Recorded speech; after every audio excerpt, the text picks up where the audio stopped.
Hey guys, this is OddOneGaming. This is going to be another Raid Shadow Legends video. Today we are on the main account and I'm a little bit excited about this one because, well, I have made a new personal record for Hydra myself for the Nightmare difficulty. This was something that I have been working on for the last few months, and before we heard about the Hydra class being released, I always tried to get myself a team that actually, or a team, 3 teams that can actually do the Hydra itself on full auto. I never really cared that much about what the damage was. Like, I didn't care about getting 100, 200, 300 million damage on Nightmare or Brutal or whatever.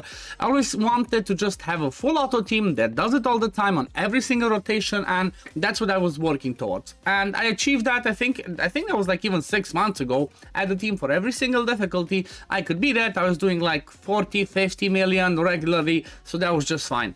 But after we heard about the Hydra Clash, and after we heard about the rewards that we actually get from these chests, which honestly, from my point of view, I know some people say they're not as game-changing, some people say they are. I do believe they're game-changing because having 9 pieces of stone skin or protection can actually be extremely important, because even if you do not do the 9-piece, sets, even if you just do 4 and 4, that can be helpful. Like, I keep using the same example as I did before, but let's say I want to go in arena and I want to build my Trundak, which is my best nuker, in a Savage set, but I want to try and keep her alive. Usually people have a Necret. I do not have a Necret, so what I can do now, if I get obviously the right pieces, is I can build my Trundak to be in 4-piece Savage, but at the same time, if I get lucky, I can have a 4-piece Stone Skin as well, which can help towards the survivability. That would be huge. Then there's also obviously the changes about the 9-piece protection, which is going to be massive. Having all your buffs, have a 75% chance to be protected, plus boosting your damage is just crazy. But I'm not going to go too much into that. I just want to talk about the team. But yeah, that's the reason why I started pushing higher. Okay, so after I heard about Hydra Clash, I started pushing my damage higher, but still trying to keep it full auto. And I came up with some teams. You previously saw me make a video on my Brutal team, where I actually did over 200 million. This was mostly full auto. Maybe I clicked here and there, like targeting the head that ate one of my champions, and I was pretty proud of this team. You know what? Because, I mean, he was a guaranteed. I got it from the shop. He was kind of a guaranteed from the Summon Rush. I got Supreme Gaelic from the Champion Chase, which I guess he's one of the ones that's harder because he's a Void Legendary to get. Mistral everybody gets, and Royal Guard again. You can get the Royal Guard or a Husk. So that team was crazy. But then I started pushing for Nightmare, okay? And for Nightmare, it's a whole different beast. I feel like the jump from Brutal to Nightmare is just crazy. And let's just have a look. This is the team that I actually use. So I use Sisia Flametongue, Chris the Ageless, which honestly, Chris is just a massive carry, especially when it comes to survivability for Hydra, because he brings you ally protection, he brings you provoke for DK, he brings you mischief targeting with his buff, so he's definitely huge. So out of the top tier legendary as well, I do have Chris, then I have Sifi in there for, again, extra protection. She's just fast in 6-piece protection, which again, that's huge. If my goal is to try and get 9 pieces, I don't care if they're gonna be crap. Just want 9 pieces of protection with as fast as to make her as fast as possible. That's my goal, because that's gonna be fun for arena, and that's gonna be huge for Hydra. Because if you think about it, 75% chance to have your buffs protected. That's crazy good, because Mischief cannot steal them, or like most of them get protected, and also getting damage bonus from those ones is just crazy. Then another one that honestly, this is the one that I just recently added, and that's Gnut, and he does some crazy damage in there. Gnut does some crazy damage, and the only downside from my point of view is he's not as auto-friendly. You kind of want to target with him who he hits, because he can hit with his A3 the cap, and you kind of always want to hit the head of Suffering, because you can do 1.5 million damage on him. Everybody else is a bit lower. Then I have Supreme Gaelic and Michinaki, which I think you already know what these guys do, and honestly, like I said, this team was mostly full auto. I just had maybe a little bit of let me just make this, you might see a little bit of Romanian. Let me just make this go a little bit faster, and I want to show you something, because this is going to be fun to see at the end. So basically what I did, I was playing the run while I was doing some other stuff in the background, okay? And I was just clicking the head of Mischief, because I kind of want to kill the head of Mischief first always, because every time you kill the head of Mischief, he depletes the Terminator every other head. And at the same time, he's the one that can be the most annoying. If he 3% and steals all of my buffs and then spreads them in case I don't have block buffs, because you know what, that can happen, then that's a massive problem. Like if he steals the block buffs, increased defense, continuous heals, well, I will never be able to kill them. So that's why I always targeted him. And at the same time, what he does is what the problem is with Mischief, he's the fastest. Like the more he rotates, the more the boss counter goes up, and the problem with that is the fact, let me make myself a bit smaller so you can see the damage. The problem with that is the more turns they get, the lower this devouring counter goes, and that's a huge problem because your damage that you do depends on how many turns you can survive, because not all the time you're not going to be able to hit the turn limit every time. So that's something I noticed, and if I did manage to hit the turn limit, I did not have enough DPS. So I've been trying different teams. This is the one that seemed to work the best. I might still be tweaking with it.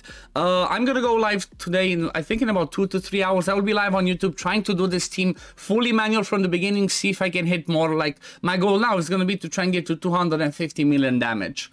But at the end of the day, the problem is with look at this, the A3 on the head of Mischief, 1.5 million. That's what I'm talking about. That's some crazy damage when you hit the right one. But at the end of the day, the problem is it's not that easy to get over 200 million damage without an Acrisia. Okay, we all know Acrisia does some crazy damage. She's a beast. I don't have her, so me being able to actually get to 200 million, I feel like that's a huge achievement, and I'm really happy with that. And now I'm gonna try and keep pushing to see how far can I get. But as you can see, most of the time this has been going full auto. I do click from time to time, maybe left and right, because like I said, I was running this in background. I was working on stuff on my other screen, and then when I saw that things were dodgy, I'm like, okay, let me just take over. The only thing that like I had to take over most of the time is when GNU does his A3, because like I said, in order to maximize the damage with GNU in this team, you want to hit ahead of Mischief, because again, 1.5 million minimum damage if you hit that one. If you hit another one, I think like if you hit Mischief, his damage is kept around I think it's 300,000, and basically you're missing what, 600,000 every time he does his A3. The reason for that is their max HP. That the Suffering is the tankiest and has the most max HP, which obviously means that he's gonna be the one that takes more damage from enemy max HP hits. May it be a GNU, may it be a Acrisia, may it be whoever you have for enemy max HP.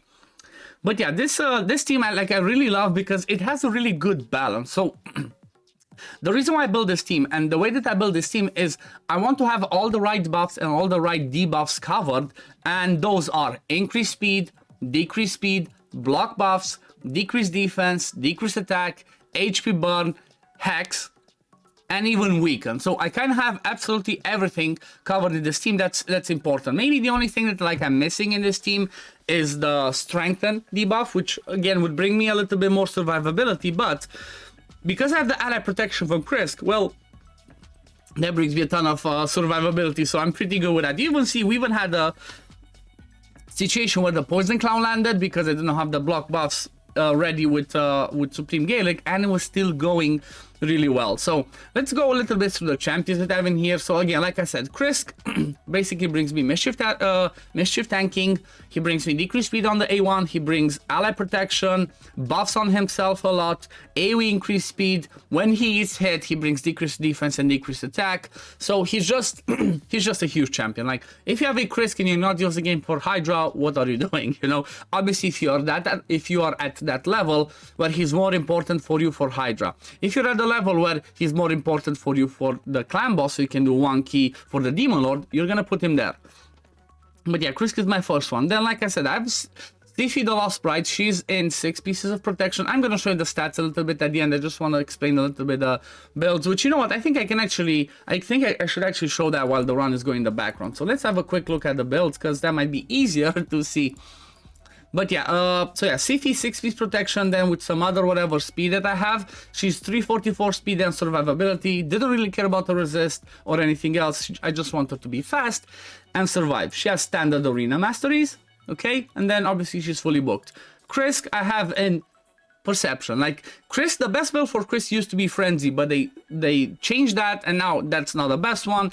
And I do have him with a Blood Shield accessory, so he has an extra chance to have an extra buff always. And I did give him Lightning Cage. Like I like this because, okay, even though the increase the attack that he gains does not benefit you with anything, but having that lightning orb on yourself makes it easier for him to almost always be the mischief target, okay? Because some people might go slower, some people might go faster, some people might have more buffs, but having the lightning cage, you know, from this mastery, gives you the lightning orb that counts as an extra buff. Keep that in mind. Lightning orb counts as an extra buff. I have the same thing on my Molly for my brutal team. So I have him with that, then I have him with the blood shield, and then when we look at the stats, if I click the Hydra battle, almost 400 accuracy, it's what you need, but I do have the lead from Sisia, which means I could even lower his accuracy to like 350 or even 340 and then pump more survivability or more speed.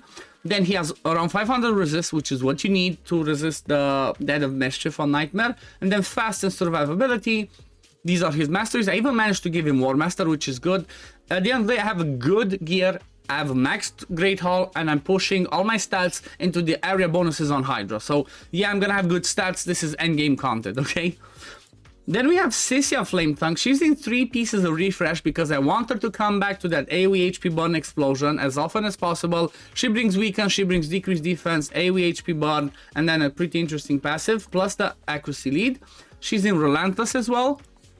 266 speed, actually with the Hydra battles, 278, 100% crit rate. I try to balance it so she has some survivability but some attack and crit damage as well. Like the attack could be a lot higher, but she would die too often. If I don't have ally protection, she dies too often. And the only tricky thing is, with attack-based champions such as her and Supreme Gaelic, if you're running in a team where you have a Krisk or maybe use V6 that also brings ally protection, they might die too often because they get extra turns. So if you can, you might benefit more from actually getting reflex instead of relentless. I just did not have enough good enough reflex to put on Sisia as well, so I just went with the relentless, and it is what it is. I might try later to see if I can get some reflex on her, because at the same time, having relentless makes you hit that turn limit if you do survive till the end faster. So, you know, depending on your team, if you see that you survive till you hit the 1500 turns, then just push back, you know, on the relentlesses and just get more damage from reflex or other champions. Like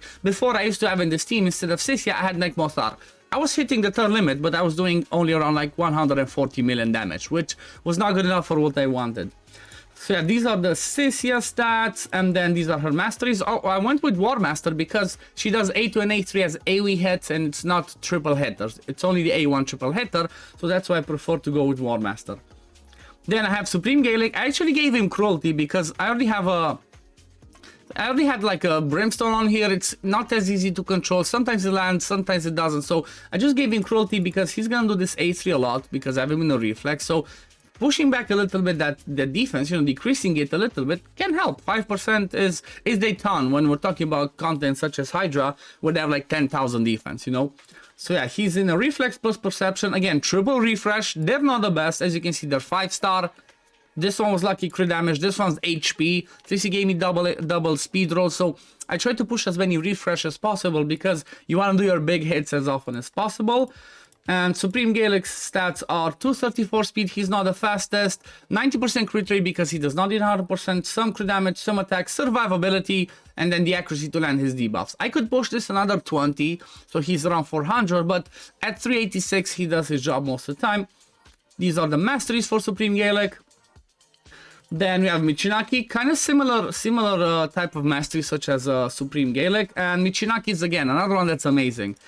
He brings, oh yeah, I didn't talk about why Supreme Gaelic is so good. He brings block buffs, decreased speed, and HP burn, activation of those HP burns, extension. He has this amazing passive where if he true fears himself, fully heals and gets an extra turn, which means he can do the A3 again, so he's just crazy.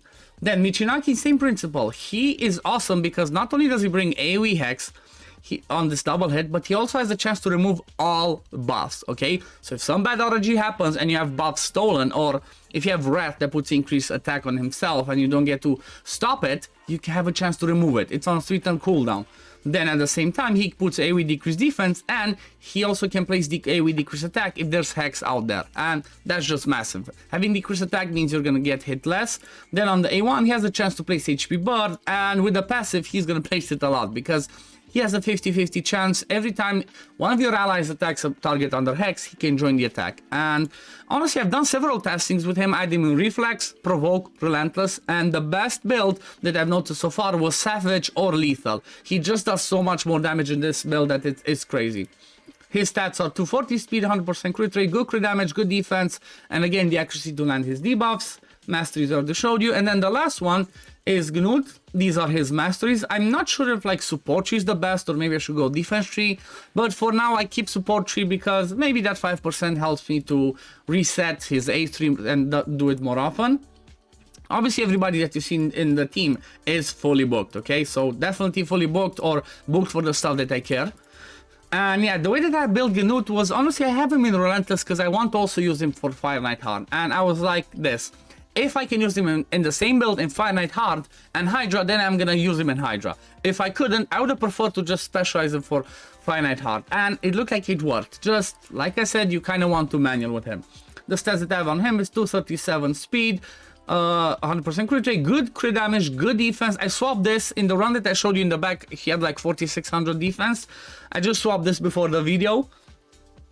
Accuracy is pretty good, especially with the lead again from Sisia. If I do want to use the A2 with him, I'm gonna use it, but the risky thing is like this, and be careful guys. If you do this and the Head of Mischief steals your counterattack, that's a problem. So maybe avoid using the A2 while the Mischief is out there, because like I said, if this gets stolen and spread, you're gonna have a problem, you're gonna need to restart. And yeah, he's running Relentless and then some other stuff to give him damage. He's basically just damage. Now let's jump back at the run and see how it goes. So we're 18 minutes in, 86 million damage. Everything just keeps going pretty well. I just stopped it, honestly, after I noticed how bad this can be. I just kept stopping it whenever Gnut was coming back to his A3, because again, I always wanted him to use the A3 on this head on the side.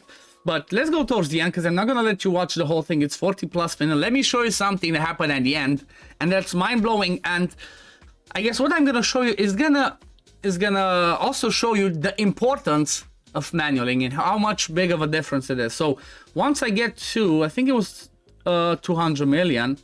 Yeah, around here. So you're gonna see, after Sifi gets eaten, watch the Hydra counter go to 3 turns. 3 turns means 1, 2, 3, somebody gets eaten. I got to the point where people got eaten like left and right almost every single turn. And that was just insane. There was the poison cloud out here as well. So it was getting tough.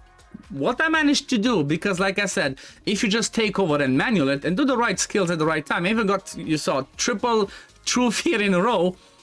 If you take over and you hit the right stuff, you can keep pushing this. So I managed to do this just by manualing it. I pushed it another 25 million because you saw the damage that I did at the beginning. But by doing that, I did manage to push some more damage, and that was huge, because you know what, this could be the difference between you winning or losing the Hydra Clash. As you see, boom, another one got eaten, just taking over and doing the right hits at the right time, boom, I freed another champion. So I had the point where there were like 3 people eaten and I could still, or like 2 people eaten, and I could still free up my champions because I was doing the right skills at the right time. I was even debating after I did this run or like while I was doing this run, I was thinking maybe I should drop Sisia from this team and bring somebody else. But what I noticed is Sisia is huge, especially when you get to the point where you need her to free up somebody.